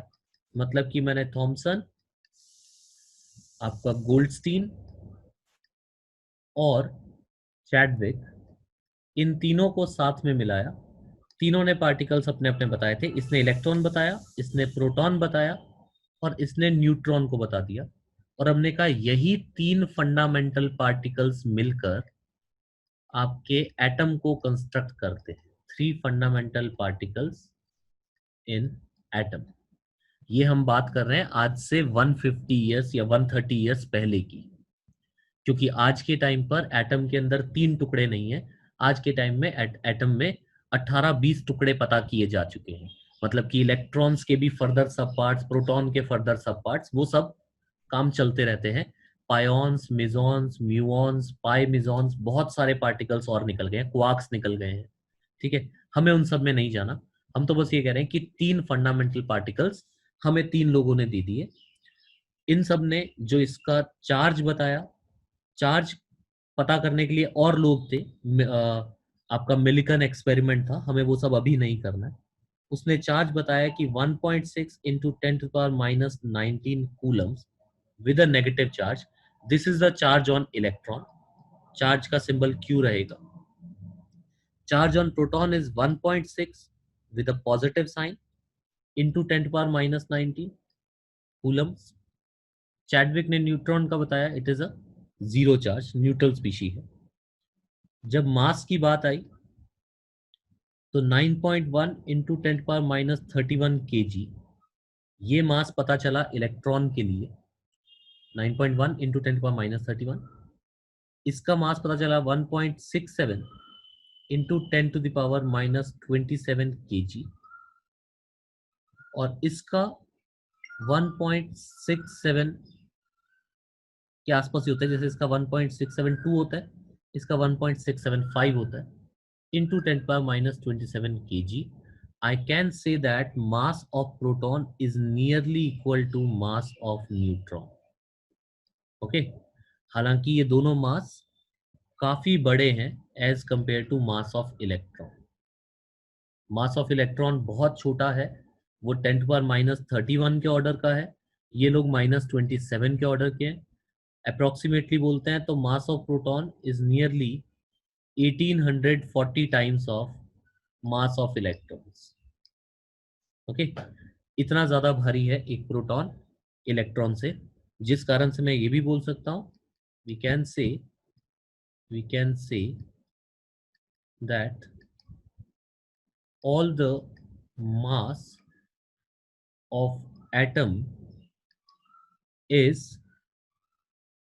constituted by proton and neutron only। ठीक है, हम ये कह सकते हैं कि सारे के सारे मास में इलेक्ट्रॉन्स का कोई भी कंट्रीब्यूशन नहीं है, वो सारा का सारा मास जो है वो प्रोटॉन और न्यूट्रॉन मिलकर बना देते हैं। ओके, समवन वांट्स, तो हमने इतनी चीजें अभी तक पढ़ ली। 3 एक्सपेरिमेंट्स ने हमें फंडामेंटल पार्टिकल्स का आइडिया दे दिया कि इलेक्ट्रॉन, प्रोटॉन, न्यूट्रॉन नाम की चीजें एक एटम में प्रेजेंट होती हैं। अभी तक के जो पुराने लोग थे वो शायद तक यही कह रहे थे कि नहीं, इसमें तो सिर्फ इलेक्ट्रॉन्स होते हैं, सिर्फ एटम ही सब कुछ होता है। लेकिन जैसे ही एटम का पहला टुकड़ा पता किया तो एटम के और टुकड़े अपने आप निकल कर आने लगे। और दोबारा से अगर मैं थॉमसन के एरा में चलता हूं, तो थॉमसन से अब एक और डिमांड की गई कि अगर आपने इलेक्ट्रॉन्स डिस्कवर कर दिए हैं, है ना, आपने इलेक्ट्रॉन्स डिस्कवर कर दिए हैं, तो क्वेश्चन पूछा गया कि how do you think the atom looks like. ये उससे क्वेश्चन रेज किया गया कि सर आपने ये तो पता कर लिया कि एटम के अंदर नेगेटिव टुकड़ा है, तो एटम अंदर से कैसा दिखता होगा। तो यहां थॉमसन ने एक प्रपोजल दिया, एंड दैट प्रपोजल वाज, उसने बोला कि एटम कुछ ऐसा दिखता है। एक उसका क्रॉस सेक्शन में आपको दिखा रहा हूं, उसमें क्या है, एक पॉजिटिव सी है, there is a sea of positive charges, it's a sea of positive charge, और उस समंदर में एम्बेडेड इलेक्ट्रॉन्स हैं। तो बोले एटम कुछ ऐसा दिखता होगा, sea of positive charge, electrons are embedded in it, just like watermelon type structure मान लो कि वाटरमेलन के अंदर जो पूरा रेड वाला पोर्शन है वो तो समंदर है, और उसमें वो जो ब्लैक कलर की जो सीड्स दिखाई दे रही हैं वो आपका इलेक्ट्रॉन है, ऐसा सोच लो। उसने बोला एक पॉजिटिव समंदर में कुछ इलेक्ट्रॉन्स एम्बेडेड हैं, इसीलिए ओवरऑल एटम तो न्यूट्रल है, और लेकिन अंदर उसके पॉजिटिव और नेगेटिव चार्जेस प्रेजेंट है। Okay, so this was the model given by Thomson, जिसको प्लम एंड पुडिंग मॉडल भी बोला गया। okay? इसको वाटरमेलन टाइप स्ट्रक्चर सोच सकते हो या प्लम एंड पुडिंग मॉडल बोल सकते हो, लेकिन definitely it was a failure. ठीक है, कह सकते हो कि there are certain concepts in the field of science, we call them as scientific conspiracies. Scientific conspiracy का मतलब ये होता है कि एक आदमी ने बहुत बड़ी डिस्कवरी की, उस बहुत बड़ी डिस्कवरी से वो बहुत फेमस हो गया है। Now the other scientist will try to do something जिससे कि उसकी डिस्कवरी या तो डिस्प्रूव हो जाए या फिर उससे कोई ऐसी गलती हो जाए जिससे कि उसका नाम कुछ खराब हो और किसी और आदमी को रिकॉग्निशन मिले। So this particular plum and pudding model, it was not actually given by Thomson. Thomson का एक स्टूडेंट था रदरफोर्ड, थॉमसन का ही स्टूडेंट था, थॉमसन का ही जूनियर था। थॉमसन बहुत फेमस हो चुका था। Rutherford was actually working on alpha रे एक्सपेरिमेंट, जिसको काफी लोगों ने 9th-10th में नाम सुना हुआ है, रदरफोर्ड्स अल्फा रे एक्सपेरिमेंट, अल्फा रे स्कैटरिंग एक्सपेरिमेंट। तो जो रदरफोर्ड अपना एक्सपेरिमेंट कर रहा था, उस एक्सपेरिमेंट को रिकॉग्निशन तब मिल सकती थी जब थॉमसन कोई गलती कर दे, क्योंकि थॉमसन अभी बहुत फेमस है, अभी रदरफोर्ड पे कोई ध्यान नहीं देगा। तो उसने थॉमसन को बोला कि सर आप ना ये वाला मॉडल अपने नाम से प्रपोज करो, मैंने आपकी थ्योरी को पढ़कर प्रिडिक्ट किया कि एटम ऐसा दिखता होगा। Okay, it is written in the conspiracy theories, I don't know whether they are true और not, but it is told that कि रदरफोर्ड ने थॉमसन से plum and pudding model propose करवाया प्रेस कॉन्फ्रेंस और तरह तरह की साइंटिफिक कॉन्फ्रेंसेस में कि एटम ऐसा दिखता है। और उसके कुछ टाइम बाद रदरफोर्ड ने अपने अल्फा रे एक्सपेरिमेंट की रीडिंग्स दिखाई, जिससे उसने ये प्रूव किया कि थॉमसन का दिया हुआ मॉडल गलत है। क्योंकि वैसे रदरफोर्ड को शायद इतनी रिकॉग्निशन ना मिलती, लेकिन जब उसने एक वेल एस्टेब्लिश्ड आदमी का नाम यूज करके बोला कि वो वाला मॉडल गलत है, मेरा मॉडल सही है, तब ऑटोमेटिकली रदरफोर्ड को बहुत ज्यादा रिकॉग्निशन मिला। तो यहां से अल्फा रे एक्सपेरिमेंट आया, जिसने एक्चुअल में थॉमसन के एक्सपेरिमेंट का फेलियर बता दिया। ठीक है, we will not call it fraud Rishabh, है ना। This is not actually fraud, this is something like कि आप किसी के कॉम्प्लेसेंट नेचर का या किसी के बहुत ज्यादा जो प्राउड टाइप का नेचर है उसका फायदा उठा रहे हो, एंड दैट्स टोटली एक्सेप्टेबल। आपको पता है कि सामने वाला बंदा ओवर कॉन्फिडेंस में गलती करने वाला है, तो ठीक है, उससे वो गलती करवाओ और फिर उस गलती का फायदा आपको मिलेगा। Okay, this is scientific smartness, people use it till date also, लोग इसका यूज करते हैं। बड़े बड़े एक्सपेरिमेंट्स जो होते हैं, वो बड़े बड़े एक्सपेरिमेंट्स पुराने एक्सपेरिमेंट्स को फेल करने की दिशा में पहले काम करते हैं, है ना। वो पहले ये काम करते हैं कि एग्जिस्टिंग थ्योरी को कैसे फेल किया जाए, और एग्जिस्टिंग थ्योरी को फेल करने के लिए उस एग्जिस्टिंग थ्योरी को बहुत डिटेल में पढ़ना जरूरी होता है। आप सोच के देखो, हम ये जो सब चीजें पढ़ रहे हैं, जब ये पूरा चैप्टर खत्म होगा तो हमें पता चलेगा कि पूरा चैप्टर खत्म होने के बाद तक हमने सिर्फ और सिर्फ झूठ पढ़ा होगा। हम जो थ्योरी पढ़ेंगे, अगली थ्योरी उसको कैंसिल आउट कर देगी, फिर अगली थ्योरी पढ़ेंगे, अगली कैंसिल आउट कर देगी। तो सम इयर्स बैक मेरे स्टूडेंट ने, किसी ने पूछा कि सर आप ये सारी थ्योरी पढ़ा रहे हो और फिर कहते हो कि ये वाली थ्योरी गलत है, अब से ये वाली थ्योरी यूज करेंगे। तो सीधा जो सबसे अच्छी वाली थ्योरी है वो पढ़ा दो, बाकी सारा तो खराब है, उसको हटा दो। बट रिमेंबर दैट आप किसी भी थ्योरी को गलत तभी प्रूव कर सकते हो जब वो पूरी थ्योरी आपने पढ़ ली है। तो आपको एक चीज की बहुत अच्छी स्टडी करनी पड़ेगी, तब जाके अगली चीज पता कर पाओगे। तो रदरफोर्ड ने वो काम किया है, that scientific smartness, we will not call him a fraud person. Okay, बहुत रिस्पेक्टेड आदमी है ये साइंस का। नाउ जब अल्फा रे एक्सपेरिमेंट की बात की गई, basically what I can say is, Rutherford chemistry का तो आदमी था ही नहीं, अभी तक हम सारा कुछ फिजिक्स ही पढ़ रहे हैं। तो रदरफोर्ड जो था, he worked very closely with this person. Remember his this name, Marie Curie. नाम याद है? Yes, madam Curie, Marie Curie, है ना। रेडियो एक्टिविटी पर इन्होंने काम किया था। ठीक है, ये काम कर रहे थे रेडियो एक्टिविटी के ऊपर। और रेडियो एक्टिविटी मतलब कि तरह तरह के न्यूक्लियस डीके, फिजन वगैरह के ऊपर, है ना। तो उन्हीं रेडिएशंस में से अल्फा रेज नाम की चीज भी इन्होंने प्रोड्यूस की। और रदरफोर्ड जो था, he was fascinated by the concept of alpha rays.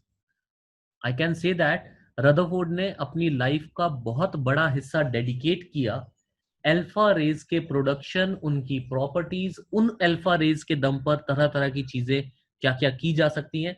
वो अलग बात है कि बुक्स में फेमस हुआ वो रदरफोर्ड अल्फा रे स्कैटरिंग एक्सपेरिमेंट के नाम पे, बट रदरफोर्ड के अगर हम साइंटिफिक वर्क्स देखते हैं तो रदरफोर्ड ने अल्फा रेज को लेकर बहुत स्टडीज की। In fact some of the journals, मतलब साइंटिस्ट लोग थोड़े से पागल हो जाते हैं अपनी एक एज में आने के बाद में, है ना। तो उस पागलपंथी में रदरफोर्ड ने ये भी लिखा था that alpha rays it's a kind of second wife to me, है ना। रदरफोर्ड कंसीडर्ड दोज रेडिएशन, मतलब उसको लगता वो पागल हो चुका था, उसको लगता था दुनिया सब कुछ जो है वो अल्फा रे से ही चल रही है ना। That was the level of obsession which he had for alpha rays. तो उन अल्फा रेज को स्टडी करते करते he worked on a alpha ray emitter. Okay, उसने एक अल्फा रे एमिटर या अल्फा रे गन उसने बनाई। ठीक है, उसने तो क्या बनाई, मतलब मैन्युफैक्चर, उसके पीछे का लॉजिक इसने समझाया कि मुझे एक गन चाहिए, और वो जो गन है वो कुछ इस तरह से होनी चाहिए कि उसमें एक रेडियो एक्टिव सब्सटेंस रखा जाए। रेडियो एक्टिव सब्सटेंस मतलब कि वो जब डीके करेगा तो उसमें से रेडिएशंस पैदा होंगी, कई सारी रेडिएशंस में से उसमें से अल्फा रेज भी पैदा होंगी। तो रास्ते में ऐसे मटेरियल लगा दो कि all other radiations except alpha get absorbed। ठीक है, ये उस गन के अंदर मैंने अप्लाई सच मटेरियल्स ताकि सारी रेडिएशंस जो भी पैदा हो रही हैं, मान लो बीटा रे पैदा हुई है, गामा रे पैदा हुई है, कोई न्यूट्रिनो, एंटी न्यूट्रिनो, जो भी रेडियो एक्टिविटी में पैदा हुआ है, उन सबको तो एब्जॉर्ब कर लो, बस अल्फा रे को बचाए रखना। और जब आप अल्फा रे को बचाए रखोगे तो अब ये जो शूट करेगा बाहर वो केवल क्या होगी, अल्फा रेज होगी। यानी कि अल्फा रेज प्रोड्यूस कैसे की गई, किसी रेडियो एक्टिव डीके से उसको प्रोड्यूस किया और कोशिश की कि बाकी सारी रेडिएशंस गायब हो जाए, सिर्फ अल्फा रे ही बाहर निकल के आ पाए। Okay, what are alpha rays actually? Alpha rays का मतलब होता है He2+। हीलियम के अगर दोनों इलेक्ट्रॉन्स निकाल दिए जाए, हीलियम के अंदर होता क्या है, helium contains of 2 electrons, 2 protons and 2 neutrons. ये हीलियम के अंदर प्रेजेंट होते हैं। इसमें से आप रिमूव 2 इलेक्ट्रॉन्स कर दो तो बचेगा क्या, 2 प्रोटॉन्स एंड 2 न्यूट्रॉन्स। ये होगा आपका He+2। इसी चीज को हम अल्फा पार्टिकल बोलते हैं, डबली आयनाइज्ड हीलियम। 2 बार हीलियम में से इलेक्ट्रॉन निकाल दो तो जो बचेगा पीछे उसे अल्फा पार्टिकल बोलते हैं, He2+। Okay, doubly charge helium particle या डबली आयनाइज्ड। ठीक है, doubly ionised helium is called as alpha particle. In fact, we also call it as the nucleus of helium is alpha particle. Okay, nucleus का मतलब क्या हो गया, nucleus में 2 proton और 2 न्यूट्रॉन बैठे हैं और इलेक्ट्रॉन्स तो उस न्यूक्लियस के अराउंड प्रेजेंट है। अगर उन दोनों इलेक्ट्रॉन को हटा दो तो बचेगा केवल क्या, केवल न्यूक्लियस बचेगा। उसी न्यूक्लियस का नाम क्या है, हीलियम, सॉरी अल्फा पार्टिकल है। So the nucleus of helium is alpha particle. Clear है? तो रदरफोर्ड ने अल्फा पार्टिकल निकाल लिया, उसकी जो अल्फा एमिटर वाली चीज थी, अल्फा एमिटर का बेसिक आइडिया क्या था, it shoots a beam of high speed, or I should say very very high speed, it shoots a beam of very very high speed alpha particles। Okay, और वो भी high speed कैसे करता है, ये accelerate करता है, एक्सिलरेटेड बाय इलेक्ट्रिक फील्ड। यानी कि हुआ क्या, रेडियो एक्टिव सब्सटेंस ने अल्फा पार्टिकल्स पैदा किए, फिर मैंने रास्ते में कोई इलेक्ट्रिक फील्ड लगा दी जिसने उस पार्टिकल को स्पीड अप कर दिया, एक्सेलरेट करवा दिया, और उस हाईली एक्सेलरेटेड चीज को हमने शूट किया। ठीक है, थोड़ा सा यहां से मैं मेन मुद्दे से भटक कर एक बात बताने वाला हूं आपको। कितने लोगों ने इसका नाम सुना है, LHC? Have you heard about this? LHC, that's, शायद तक फुल फॉर्म देखकर और याद आ जाएगा, लार्ज हैड्रॉन कोलाइडर, है ना, ये नाम बहुत लोगों ने सुना हुआ है। दैट्स लार्ज हैड्रॉन कोलाइडर, जिसमें उन्होंने एक 21 किलोमीटर लंबी एक ट्यूब बनाई है, ऐसे सर्कुलेट 21 किलोमीटर लंबी है ना, और वहां पर वो एक हाई स्पीड पार्टिकल को ऐसे करते हैं और उनका कोलिजन करवाते हैं। उस कोलिजन से they are trying to find out the Higgs boson, fundamental particle, the theory of universe, ये सब पता करने की कोशिश कर रहे हैं। तो आप ये सोच के देखो कि उन्होंने 21 किलोमीटर लंबी टनल क्यों बनाई, ये काम छोटी मोटी ट्यूब में क्यों नहीं कर लिया, है ना। हम लोग ये सारे काम, ठीक है, डायग्राम में हम छोटे मोटे ट्यूब्स वगैरह बना देते हैं, बट एक्चुअल में वो इतने से ट्यूब्स नहीं होती है, वो कई कई किलोमीटर लंबे अपैरेटस होते हैं। क्योंकि अगर मैं कह रहा हूं कि मुझे एक्सिलरेट करना है, तो एक्सिलरेशन मैं चाहूंगा कि बहुत देर तक उसको वो वोल्टेज मिलती रहे, बहुत लंबे डिस्टेंस तक उसको वो वोल्टेज मिलती रहे, तो उसकी speed ultra ultra ultra high हो जाएगी। यानी कि यहाँ पर क्या था, इतना लंबा जो 21 किलोमीटर का टनल था, उसमें जगह जगह पर वोल्टेज प्रोवाइड करने वाली डिवाइसेस लगी हुई हैं, जो अलग अलग अलग अलग वोल्टेज दे देकर उस पार्टिकल की स्पीड को बढ़ाती जा रही है, बढ़ाती जा रही है, बढ़ाती जा रही है, और तब जाके इतनी हाई स्पीड, बहुत ज्यादा अल्ट्रा हाई स्पीड अटेन करने के बाद में वो किसी चीज से कोलिजन करता है, तब जाकर हम कोई चीज स्टडी करते हैं। तो यहाँ पर भली मैंने अल्फा रे गन या अल्फा मीटर एक छोटी सी डिवाइस बना दी है, बट ये छोटी सी डिवाइस नहीं है, ये एक बहुत लंबी चौड़ी डिवाइस होगी जिसमें बहुत सारी वोल्टेज का एक्सेलरेशन देने के बाद very high speed alpha particle को शूट आउट किया जाएगा। ओके, तो यहाँ पे अल्फा एमिटर ने एक very very high speed alpha particle की बीम को शूट करना शुरू कर दिया। ये मेरे पास पहला अपैरेटस का सेटअप रदरफोर्ड ने बना लिया। अब उसने यहाँ पर जो दूसरा सेटअप लिया, उसने यहाँ पर एक गोल्ड फॉइल ली। ओके, उसने एक फॉइल को लिया जिसको मैं बोल सकता हूं it's a very very thin gold foil. देखो, गोल्ड यूज करने का पर्पस ये था, गोल्ड इज एक्सट्रीमली मैलिएबल, इतना ज्यादा मैलिएबल, इतनी ज्यादा थिन शीट्स में आप इसको तोड़ सकते हो, शायद तक और किसी मेटल को इतना थिन शीट से, बिल्कुल पेपर से भी पतला नहीं बना सकते हो। गोल्ड अगर आपको ध्यान हो तो जो हम दिवाली वगैरह पे मिठाई लेकर आते हैं, तो उस मिठाई पर सिल्वर कलर की या गोल्ड कलर की एक लेयर लगी होती है ना? वो एक्चुअल में सिल्वर या गोल्ड की फॉइल है। वो इतना पतला हो जाता है कि कागज से भी कई गुना पतला उसकी शीट बना सकते हो। तो हमने बहुत थिन गोल्ड फॉइल बनाई। इतनी थिन बनाने के पीछे का जो पर्पस था मेरा, वो मैं ऐसा सोच सकता हूं कि मैंने ऑलमोस्ट ऑलमोस्ट ये मान लिया कि दिस thickness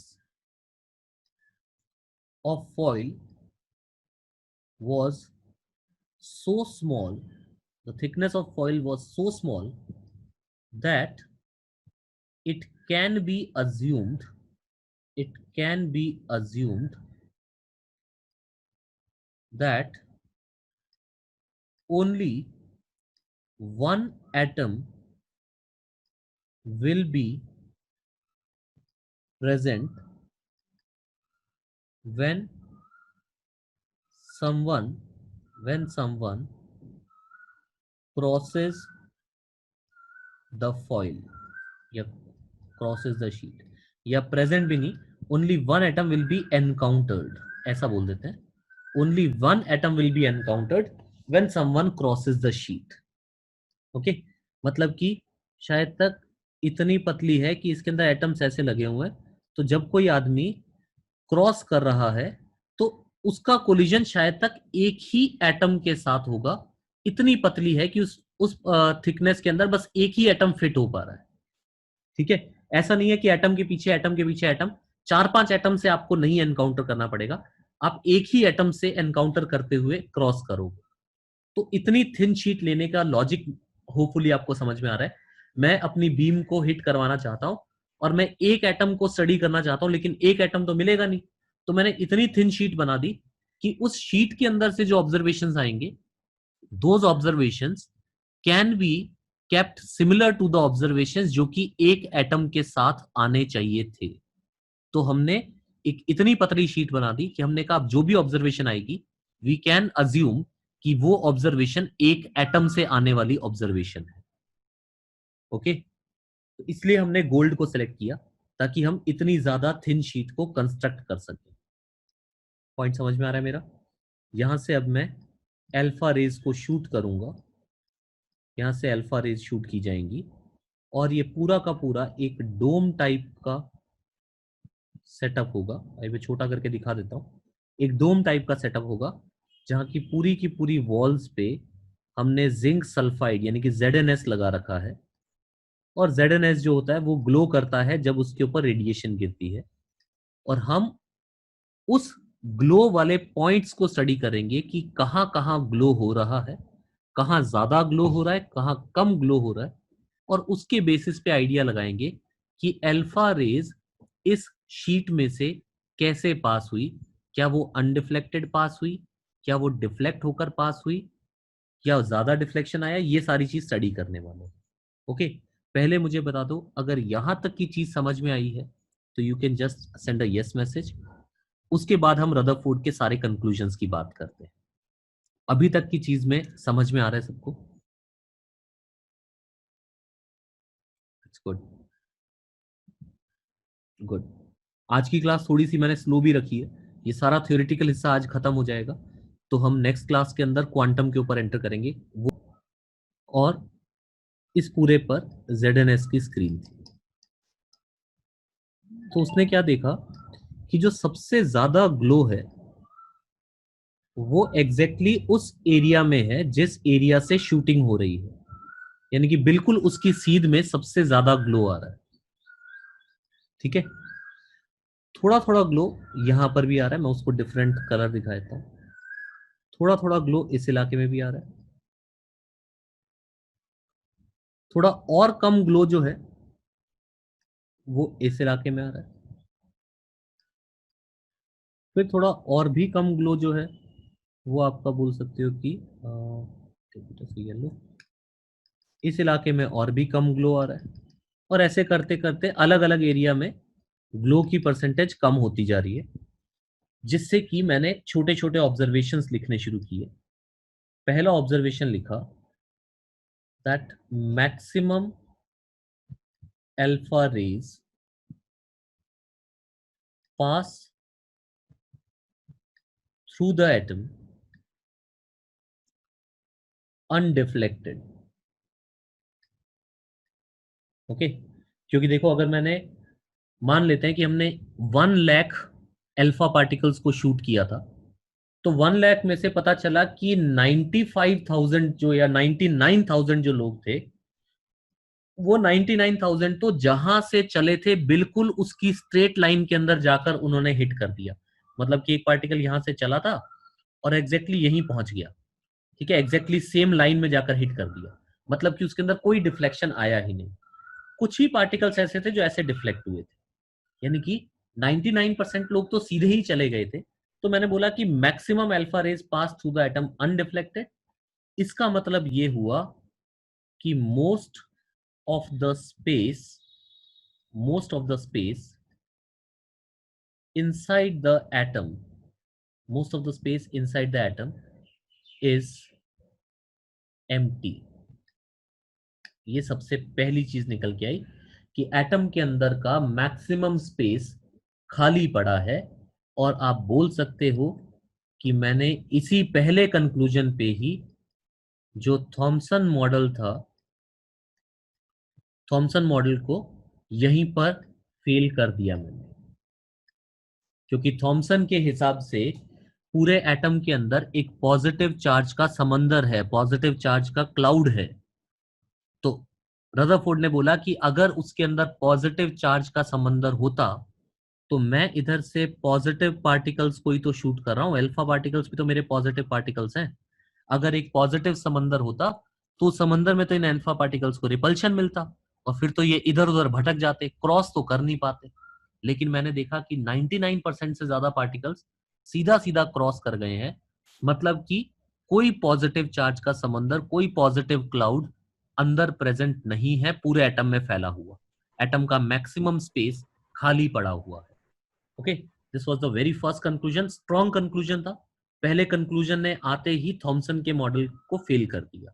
ओके, सेकंड पे आया very few alpha particles, very few alpha particles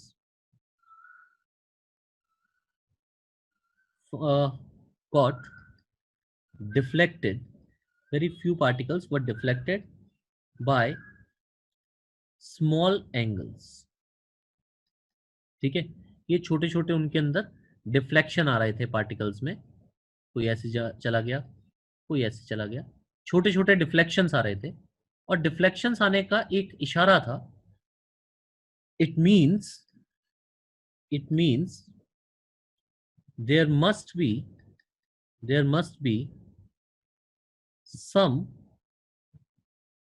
positive charge, there must be some positive charge located in a very small volume inside the atom। I repeat the statement. There must be some positive charge located in a very small volume inside the atom. कहीं ना कहीं कोई चीज positively present है. Maximum space तो empty है, लेकिन कुछ पार्टिकल्स को रिपल्शन फेस हुआ है, मतलब कहीं ना कहीं पॉजिटिव चार्ज बैठा तो है. और वो अगर सब जगह पर बैठा होता तो फिर तो बहुत सारे पार्टिकल्स को रिपल्शन होता. बहुत थोड़े से पार्टिकल्स को रिपल्शन हुआ है, मतलब कि वो पॉजिटिव चार्ज किसी छोटे से इलाके में छुप कर बैठा है, पूरे इलाके में नहीं फैला हुआ. अगर पूरी जगह फैला होता तो बहुत लोगों को रिपल्शन आता. ओके. इसी के अंदर तीसरा पॉइंट और डाल दिया. Very very rare particles got deflected by large angles. है ना. यानी कि बहुत कम ऐसे भी लोग थे जिनका डिफ्लेक्शन शायद कुछ ऐसा हो गया, टकरा के इतना लंबा मुड़ गए, है ना. In fact 1 out of 20,000 got bounced back. Bounced back का मतलब एक आधा तो ऐसा आदमी भी था जो ऐसे सीधा गया और लौट कर वापस आ गया. ठीक है.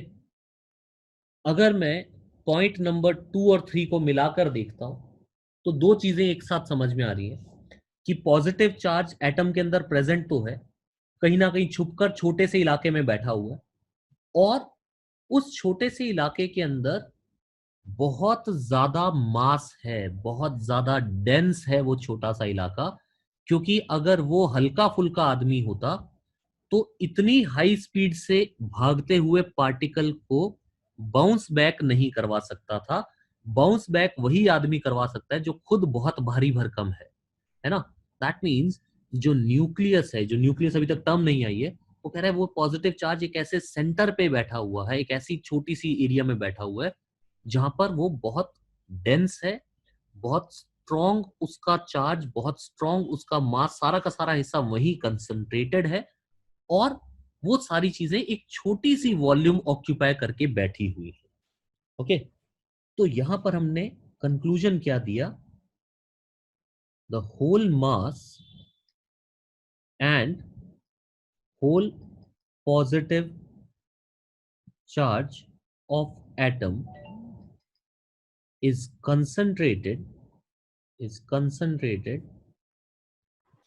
in a very small volume, okay. It has extremely high charge density and mass density. Obviously बात है, डेंसिटी का मतलब क्या था? मास अपॉन वॉल्यूम या चार्ज अपॉन वॉल्यूम. अब अगर बहुत ही छोटी वॉल्यूम है तो मतलब कि हाईली कंसंट्रेटेड रीजन है, वो उसी रीजन में सब कुछ बैठा हुआ है. और उस पर्टिकुलर चीज का जो हमने अब नाम रखा, it was named as nucleus. Nucleus का मतलब होता है कोर. ठीक है. तो बोला गया ये न्यूक्लियस है, ये उस एटम का कोर है, और इसी के अबाउट बाकी सारी चीजें सेटअप हो रही हैं. ठीक है. ये ध्यान रखना है. It was named as nucleus. इस न्यूक्लियस का जो साइज है, यहां पर मैं वो भी लिख देता हूं. The size of nucleus is 10 to the power -5 times of atom. मतलब ये सोच लो कि एटम के साइज से 1,00,000 गुना छोटा है. मतलब सोच लो, जो इसने अपना पॉपुलर सा स्टेटमेंट दिया था, इसने बोला कि if atom is a football field, then nucleus is a grape at center of field.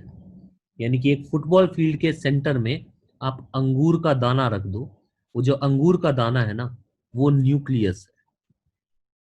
समझ पा रहे हो कि कितना ज्यादा छोटा है एज कंपेयर टू एटम, और इतनी छोटे से इलाके में सारा का सारा पॉजिटिव चार्ज और सारा का सारा मास जो है वो कंसंट्रेटेड है। Getting my point? तो अब रदरफोर्ड ने जो मॉडल दिया वो काफी ज्यादा लॉजिकल था एज कंपेयर टू थॉमसन। इसने बोला ये आपका एटम है, इसके अंदर बहुत ही छोटा सा इलाका जो है, वो छोटा सा इलाका आपका न्यूक्लियस है, जिसको हमने पॉजिटिव चार्ज दिया। ओके, सारा का सारा पॉजिटिव चार्ज, सारा का सारा मास इसी के अंदर है। और अब जो बची इलेक्ट्रॉन की बात, तो इलेक्ट्रॉन रैंडमली यहां कहीं प्रेजेंट है अराउंड द न्यूक्लियस। यानी कि थॉमसन ने इलेक्ट्रॉन्स तो उसने कहा था रैंडमली कहीं पर प्रेजेंट है, उसने कहा था कि पॉजिटिव चार्ज एक समंदर के रूप में है। रदरफोर्ड बोल रहा है नहीं, वो समंदर के रूप में नहीं है, वो एक एक ही पॉइंट पर सारा का सारा पॉजिटिव चार्ज और सारा का सारा मास आकर कंसंट्रेट हो गया है। ओके, और जो आपने अल्फा पार्टिकल्स लिए थे, वो सारे अल्फा पार्टिकल्स इसीलिए सीधे सीधे क्रॉस करते जा रहे थे, क्योंकि देखो मैक्सिमम स्पेस तो इनसाइड खाली पड़ा है। कुछ एक पार्टिकल्स जो थे जो थोड़े से पास से होके गुजरे उनमें डिफ्लेक्शन आ गया, कुछ एक पार्टिकल जो ज्यादा पास होके गुजरे उनमें ज्यादा डिफ्लेक्शन आ गया, और जो एक पार्टिकल गलती से इसके बिल्कुल आमने सामने चला गया था वो टकरा कर वापस लौट आया। दिस इज हाउ रदरफोर्ड ने एक एटम को डिस्क्राइब किया। ओके, मेजॉरिटी पार्टिकल सीधा क्रॉस कर रहे हैं मतलब कि एम्प्टी स्पेस है, कुछ पार्टिकल्स ने छोटा डिफ्लेक्शन किया मतलब कि पॉजिटिव चार्ज प्रेजेंट तो है, कुछ ने बड़ा डिफ्लेक्शन किया मतलब कि पॉजिटिव चार्ज भारी भरकम भी है, एक आदमी टकराकर वापस लौट आया मतलब कि बीच वाला आदमी एक्सट्रीमली हैवी पूरा का पूरा मास कंसंट्रेट करके बैठा है। Okay, these were the basic observations and conclusions by Rutherford. ठीक है, आने वाली क्लासेस में हम इस वाले मॉडल को भी डिस्प्रूव कर देंगे जब हम बोर पे एंटर करेंगे। आपका काम क्या होगा, आप अपनी क्लास 9-10 वाली चीज को यूज करते हुए सिर्फ थॉमसन और रदरफोर्ड के बारे में रीडिंग करके रखोगे। इस चीज के लिए आप एनसीईआरटी को भी यूज कर सकते हो। एनसीईआरटी अभी तक अगर आपको फिजिकल कॉपी नहीं मिली है तो आपको नेट पे बड़े आराम से एनसीईआरटी की टेक्स्ट बुक मिल जाएगी, आप एनसीईआरटी यूज कर सकते हो, अपने 9th या 10th की बुक यूज कर सकते हो, प्लस आपको मॉड्यूल में इन दोनों से रिलेटेड जितनी इंफॉर्मेशन दे रखी है वो पढ़नी है, और जो आज की क्लास में मैंने करवाया वो तो रिवाइज करना ही है ना। आज की क्लास का वीडियो ही शेयर होगा, कंटिन्यू करेंगे। नेक्स्ट क्लास में चीजें काफी डिफरेंट होंगी बिकॉज हम लोग थोड़ा बहुत क्वांटम के अंदर एंटर हो जाएंगे, है ना। हम क्वांटम थ्योरी के अंदर जाएंगे। अगर कोशिश कर सको, ज्यादा समझ में नहीं आएगा, कोशिश कर सको तो प्लैंक्स क्वांटम थ्योरी पढ़ने की कोशिश करना, है ना। प्लैंक्स क्वांटम थ्योरी और आइंस्टाइन का फोटो इलेक्ट्रिक, ये दो हमारी अगली क्लास के मेन टॉपिक होंगे। ये आपने 9th-10th में नहीं पढ़े हुए, ये कुछ नया काम होगा, Planck's quantum theory and Einstein's photo electric equation. Okay, हमारी अगली कुछ क्लासेस इन पर